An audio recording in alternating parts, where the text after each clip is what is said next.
Hello, friends.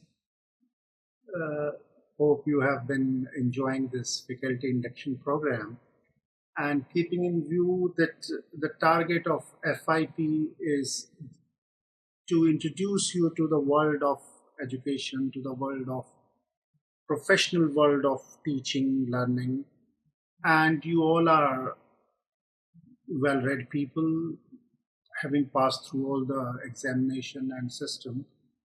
But today I'm discussing the changing scenario of digital ecology in the world and how education is passing through a change, a shift, something that is taking place in the outside world, and how our world of education is going to be shifted because of that. Some of the shifts have already taken place in some fields, in some domains, in some subjects. It is already too visible. In some subjects, some domains, it is now getting visible. And in some subjects, it may be visible in next 4 or 5 years. So today we are discussing digital ecology and how it is changing the education world. And in next this and couple of more sessions, I would be focusing on first what this change has been, how the external world is changing, what is this digital ecology, how it is affecting the education world. That will be the first part. In my second part, I'll be discussing some philosophical strains that have come up either as a cause or as an effect of this digital ecology. And in our final session, we will be discussing some specific examples, some case studies, some issues that are already visible in one of your subjects. It might be your subject, it might be a sister subject, it might be a slightly different subject, but then we will be discussing it in detail, and that's how we are going to go about it. So let us join the session, enjoy the session together. The first thing I think I should be discussing, maybe this should be the last part, but I think as an introduction I will use this. After Leonardo da Vinci's Mona Lisa, I think the most discussed painting is Vincent van Gogh's Pair of Shoes. And I call it Pair of Shoes Revolution because almost 100 years after the painting had been made, in last 20 years, 10 years, this painting has taken a new shape. I will share some details with you that will make you understand what I want to say with this Pair of Shoes Revolution. Vincent van Gogh made this painting. It is one of the famous paintings. Because of copyright issues, I'm not able to show you this painting here, but the moment you go to Google, write down Van Gogh Pair of Shoes, you will get to see this painting. Now, what's interesting and why I'm starting this session with you with this Van Gogh Pair of Shoes painting is that it was an admired painting throughout, no doubt about it. But in last 10 years, it is more discussed in digital classrooms. It is discussed more in digital humanities classrooms. It has become a symbol of how digitization is changing the world, how we look at the world, how suddenly new things are coming up because of the changing scenario, because of the digitization. Now, what happened that this painting of Van Gogh, the very famous painting of Van Gogh, it was scanned by one of the digital humanists, and after scanning it, they made an X-ray survey of this painting. And what new information came up, what mind-boggling information that came up, was that this painting is not made up on a fresh canvas. You all know painting, you all understand the issue, what a canvas is. I'm not saying something altogether new. So what came up in this X-raying of this painting was that it was made up, it was made on a canvas that was already used by Van Gogh. It was there were it was used not once but twice. So certain areas in the painting were illuminated, and they made X-ray of it. Digital image experts sat together, discussed it a couple of times, and then conferences were held. And finally, they come to the conclusion that this painting is made by Van Gogh, and two earlier paintings which were different. One was a flower vase, another was yet another. I don't remember at this point of time. Now suddenly you understand, you are all students of researchers in different on altogether different fields, but suddenly something, a new information was unearthed by simple digitization of a painting. Now, this is my point of departure. That's what I want to discuss here today. That digitization, digital ecology is going to change your subject, your domain, your study, area of study, your area of research. Either it has already shifted it or it is in the process of changing it. And you and me, as students of literature, as students of our own fields, as student of your own domain, if you are not aware of this, maybe 5 years down the line, 7, 10 years down the line, you are bound to be surprised. So to buffer your surprise is today's session, to prepare you for this coming changes. I think most of you are in your early stages of career, so I'm lucky in that sense that my audience, all of you, know something about it. For some of you, the first part of the session might be just redundant, because you may not get to know anything new in first part of this session, but I want to keep all of you together on the same page. So I'm creating a kind of background, creating a kind of orientation to all participants here, that what this digitization is, what do we mean by this digitization, how it is changing our world, what part it has already changed, how future looks like from today. And then in second and third part, we will dive deep into digitization and how specific examples are coming up in different subjects. So let us try to understand that what this digitization is. You all know that, to put it in a kind of definition, digitization is transformation of issues of life and economy into digit-centric tools and technology. You might have heard the word computerization, you might have used the word automation, you might call it digitization, you might call it digitalization. There are so many words, so many gamut of words used for it.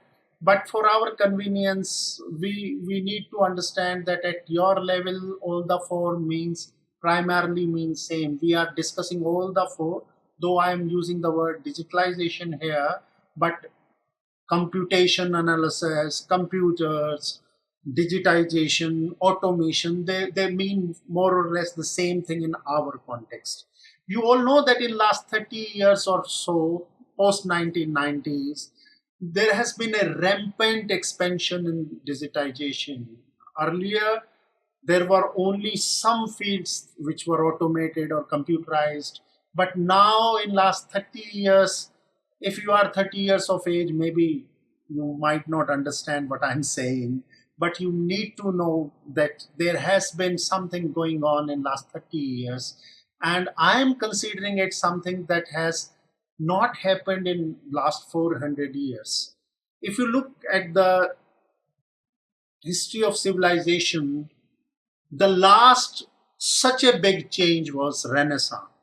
In 15th, 16th century up to the late 17th century, the whole world, or at least the Western world, which was living in the medieval conditions, Renaissance came, a new surge of learning came, and practically all subjects changed. Whatever field you might be coming from, you might be from chemistry, from commerce, from mathematics, from different fields. And if you look at the Western school of your subject, you will be surprised to see that most of the domains start somewhere in 15th, 16th, 17th century.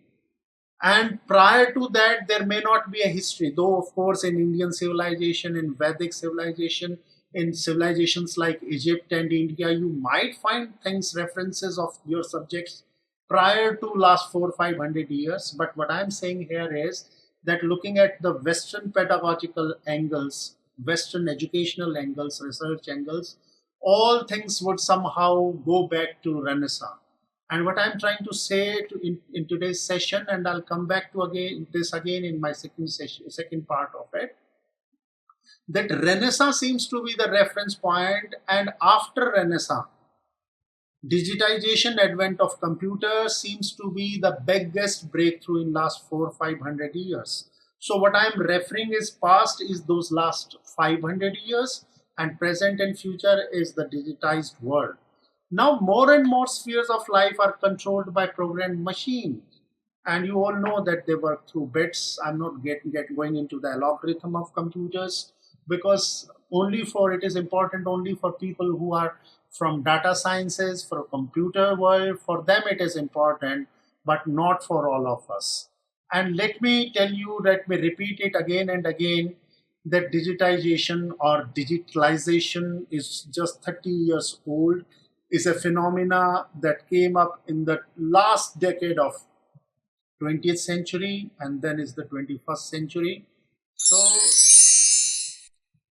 before digitization, for your understanding, let me make it clear, the world that existed, we call it analog world. And analog world or analog economy meant that things were done manually. And if you look at the whole march of civilization, perhaps the first discoveries were discoveries of wheel, discoveries of gunpowder. These were around 2000, 3,000, 5,000 years old. And then gunpowder is new. Gunpowder is 15th century post-Renaissance thing. Steam engine, use of steam for different things was another. Then we created electricity. From electricity, in last 1 century, we came to automobile. We created aeroplanes and even nuclear bombs. But the latest to come is computer. But when once computer has come, how computer has changed all the other things that were already existing. Now, computer changed all other earlier discoveries and upgraded and enhanced them. That's what I'm calling digitalization for your benefit. The earliest example of digitalization was calculator was the first form of computer. Scientists say it, even computer scientists agree to it. And the latest is perhaps, I'm an old generation, so maybe you have more examples and better examples than what I'm saying right now.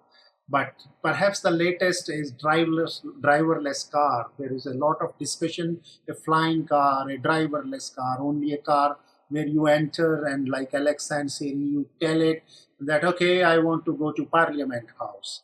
And the car sitting in Delhi, you say this and the car finds the easiest route in it and takes you there. It is already happening in last 5 years. Lot of such experiments are already taking in Western world.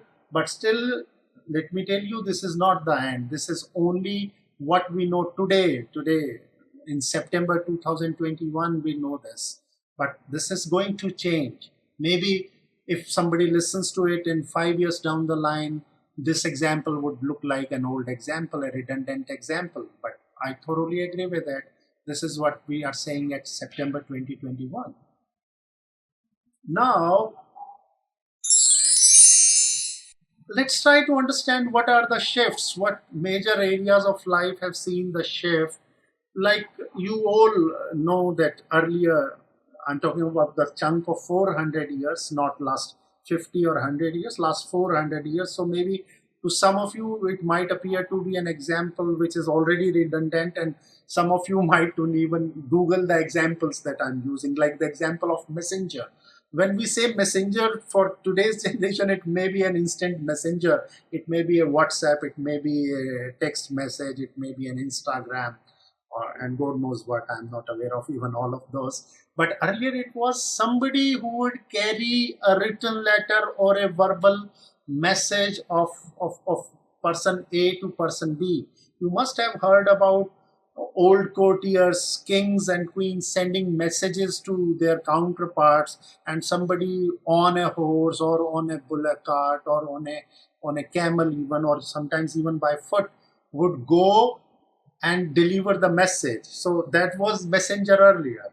Today we have cell phones and hundreds, thousands of applications on them working as instant messengers. Within seconds, wherever you are in the world, you get to know something that new happened.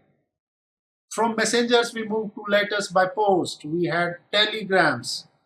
Even Telegram, I've written, had digital algorithm. Telegram was the intermediary stage.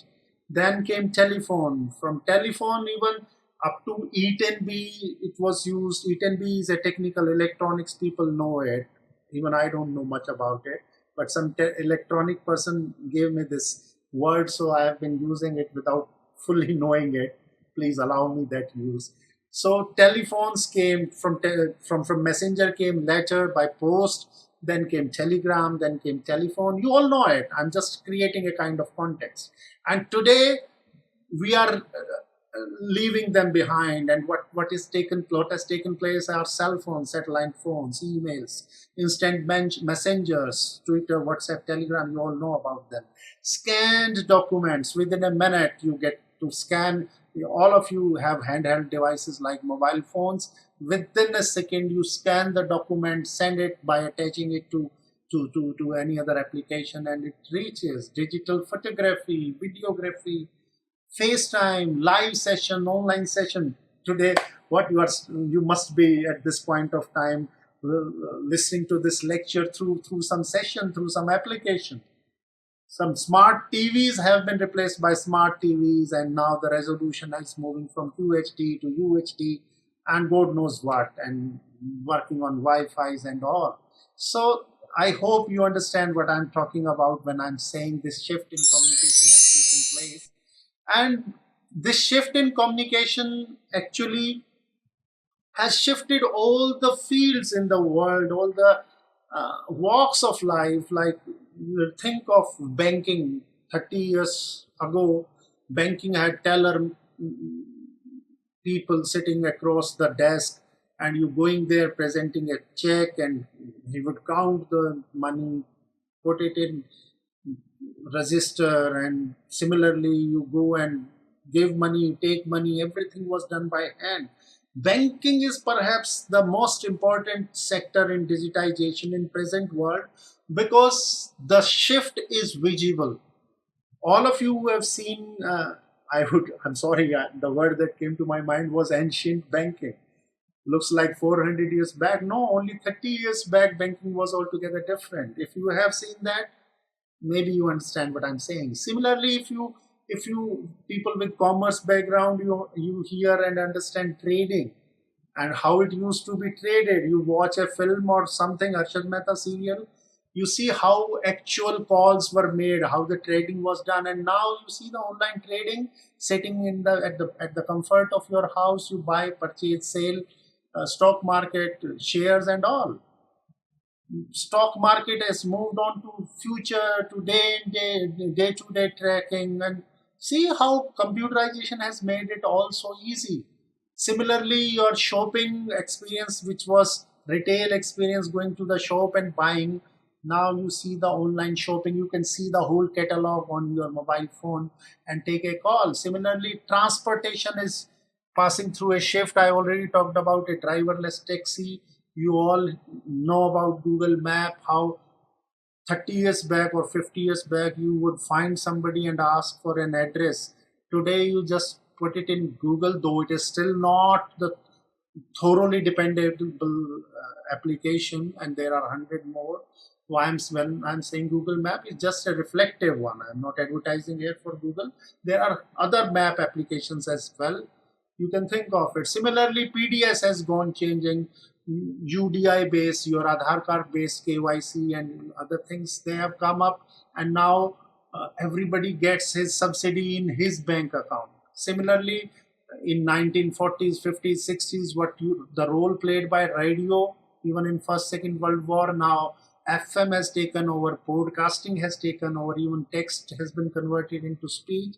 Similarly, typewriters have given space to word processors.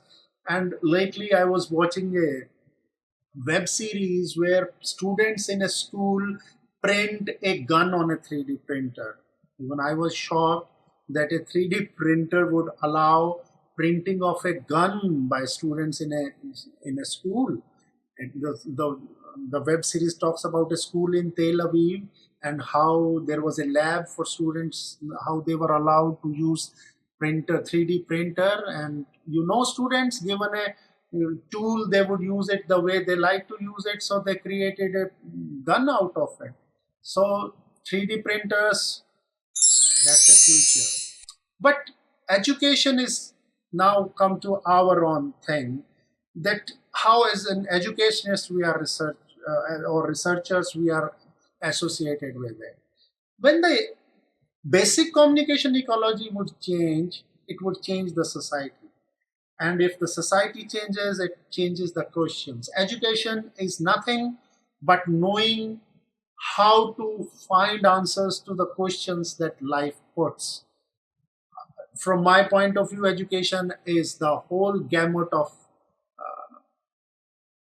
system which allows us to use the resources that we need to use to find answers to life.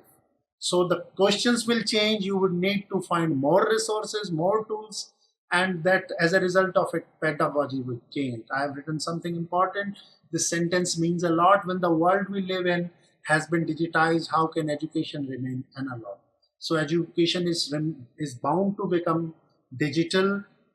From analog, it is bound to become digital. Today, we are at a stage which we can say a blended mode. There are 100 things which are analog, there are another 100 things which are in digital mode. So we are a generation, or not we, maybe your generation, people who are less than 35, more than 15, I'm talking about those, and I expect most of you to be in that. You are living in a blended mode, a blended generation, and we all are living in a world which is right now in a blended format, but we need to be ready for digital world that is coming up, unless we are left behind. I'm not propagating it. I'm sorry, I have to give this disclaimer. I am not propagating that this is good or bad. I'm not making a vertical value judgment whether it is good or bad. I'm not saying it. I'm not proposing it. I'm not somebody who is promoting it. But I'm just trying to understand it. It is happening. You like it or not, you propagate it or not, you resist it or you promote it. It is happening and it is bound to happen. It is going to be like this. You agree to it or not. So this is the analog world. On the left side of your screen, you can see the education was theory oriented, degree centered, learning was considered as process, approach was analog. You were considered to be doing something serious, somber, serene, and there was one model that fits all. Everybody had to come to the school in the same dress and sit in the classroom. Everybody was taught the same material, and finally there was a summative assessment. Most of you might still be in the same fit, one size fit all kind of thing, but in digital world, it will no more be a theory centered, it will be application centered, and it will be a skill set orientation. The outcome will be more important, not the process. It is a digital approach where seriousness, somber, and serenity will be replaced by something called game theory. I hope you are already having sessions on game theory, how even judo is being used, how weak person can handle the bigger corporation judo theory. They are being used now. You are getting those sessions. I suppose some of my peers are already doing that, or maybe will be doing it in your coming sessions. Now the approach is personalized. It is not one model that fits all. And finally, we will be moving into a formative assessment where your examination will not be just one final examination. You already have internal assessment, you already have LOCF, you already have CBCS. But let me tell you, they are not the end of it. Formative assessment is going to, in next 10, 20 years, it is going to change the whole education world, the evaluation part of it. It is going to change like anything. Seriously, it is going to change. Let us be ready for it. What a digital teacher is supposed to know. Earlier, the teacher skill set had language, domain knowledge, interpersonal behavior, and class management. You all know that.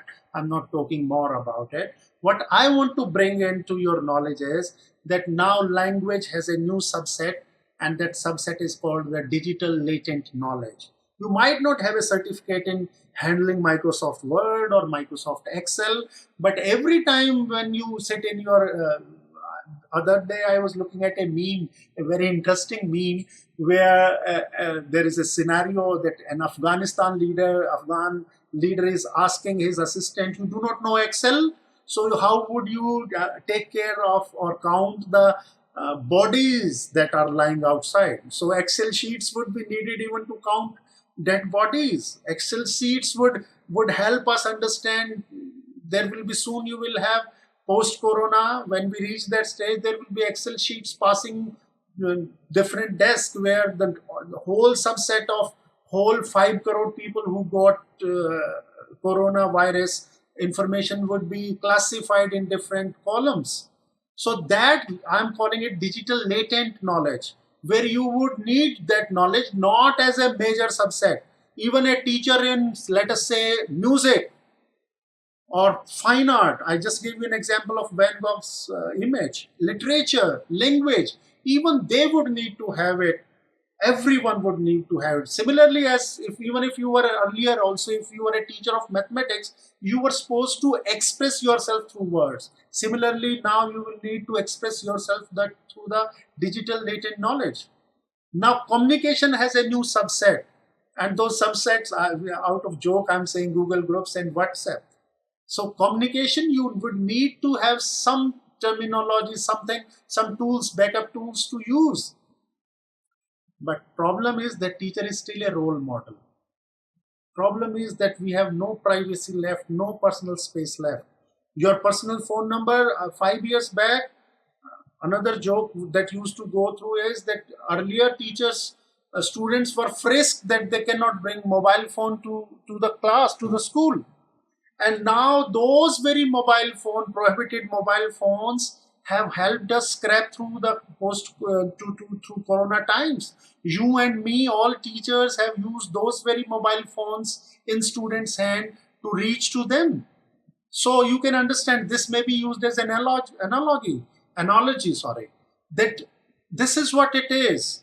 The same mobile phone that we used to prohibit in bringing to the school, college, university classrooms, or maybe asking them to put them in silent mode or switch it off. Today we need those very mobile phones, and it is taking away your and my privacy.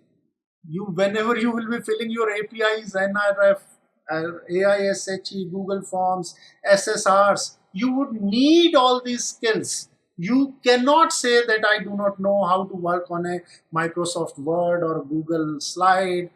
You don't have a choice, friends. And that's what I'm going to talk about, that how this change is going to change the world that you and me live. And this is what has already happened. Now, what future holds for us is the concern that I want to bring you to. No more textbooks are no more sacrosanct. You do not stick to textbooks anymore. You talk about YouTube sessions. You talk about videos available on internet. You talk about open educational resources.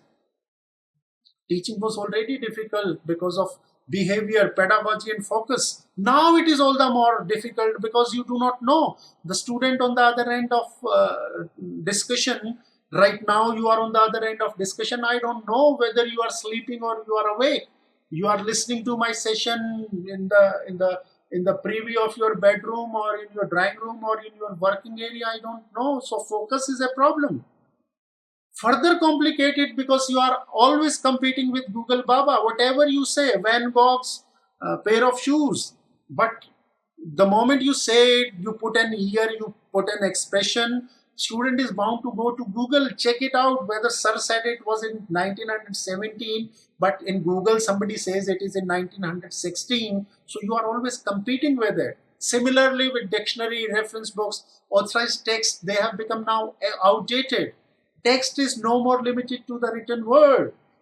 Pedagogy has somehow placed the learner at the center and you are at the periphery. Earlier it used to be teacher at the center and the learner at the periphery. So you agree to it or not, you are on the periphery now. You are on the fringe. Why this has happened, I'll talk to you about in the second session. What's the philosophy behind it? You used to be a sage on the stage. Hope you understand this expression, sage on the stage.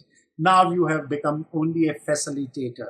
So you do not have no aura of authority, because the aura of authority now goes to Google. Google is the final word. Your student is bound to go and check it.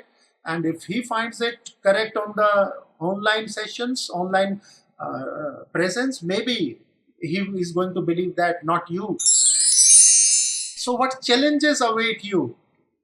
We AI, artificial intelligence, is already in a sustainable development model. It is getting into technological, economical zones that are being divided now.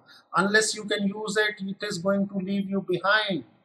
Quality, we need to develop quality and inclusive data systems where teachers are prepared for how artificial intelligence is going to change education. We need to prepare our teachers for it.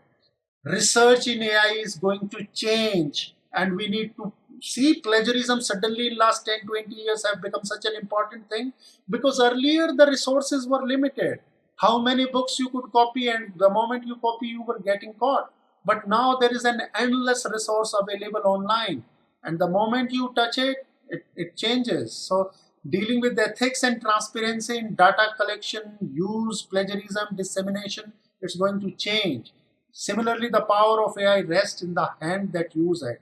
So you have to ensure that the models that you pick, that we create future of education through AI, the way we create it, we need to take care of it, that it is for all, because poor may not be left behind. And economical gap should not let it come. Though I say it is only 5-year plan, 2025, we already see some of these things happening. Artificial intelligence and machine learning, it's making some changes. Textbook has now become graphical. Teacher has become a bot. Now knowledge is primary. Degree doesn't matter. Maybe some of you might find it ridiculous that no, sir, degree still matters. You need to have an NET clear to become a teacher. But I'm talking about 5, 10 years from now, degrees won't matter. Biggest university will be not the one that has the biggest buildings, but a university that will have the biggest servers and digital infrastructure. Similarly, library would become a resource center, a powerful online learning platform. Buildings will become redundant perhaps by 2030. So you need not have a classroom, a physical classroom, a virtual classroom would be good enough. This is called something fourth educational revolution. So you have to understand it is underway, and either it is a digital way or highway. I'm distorting the famous quote, my way or highway. So it is either digital way or highway. We are in a post-human world. Now, what does this post-human means? We are in a post-truth, and gaming are in budge. In my next session, I'll be talking about what does this word post-human means. What does this expression post-truth means? How gaming has become part of even a classroom. Now, I've already talked about that this is the biggest breakthrough since Renaissance. Now you have to know the philosophical strain of your age, what kind of philosophical existence we have reached. So in our first session, we have talked about what this digital ecology is, how the Renaissance, post-Renaissance world changed, how the biggest breakthrough in last 400-500 years is the digital ecology, how it is changing the educational world, how the pedagogy is changing, how the role of teacher is changing. That we have discussed in first session. My second session, I'll be discussing with you what are the philosophical strains and how society, teacher, what philosophical thinking is changing, and how it is entering in our classroom, what is the philosophy behind it. We would try to understand it in our second session. Thank you very much for being patient and listening to me. Thank you.